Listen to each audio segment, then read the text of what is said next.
6টি কমলালেবু ও 5টি আপেলের দাম 160 টাকা, 5টি কমলালেবু ও 6টি আপেলের দাম 170 টাকা। একটি কমলালেবু ও একটি আপেলের দাম কত? তাহলে এটা একটা সোজা অঙ্ক।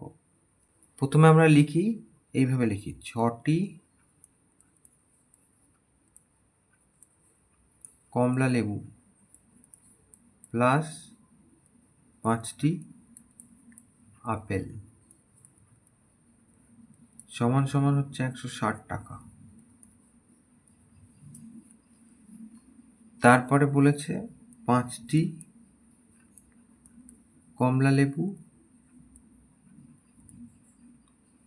প্লাস 6টি আপেল,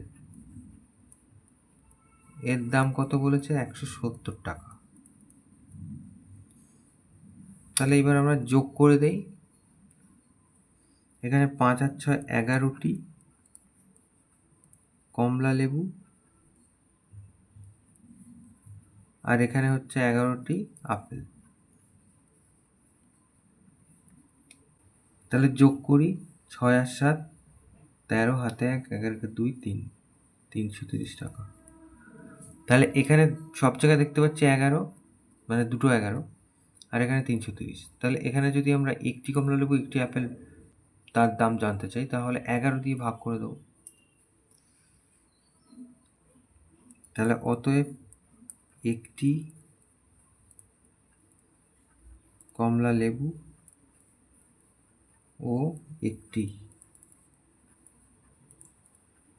আপেলের দাম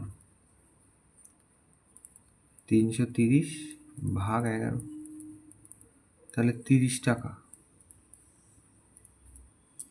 তাহলে আমাদের জিজ্ঞাসা করেছিল এইটাই, তাহলে এটাই উত্তর।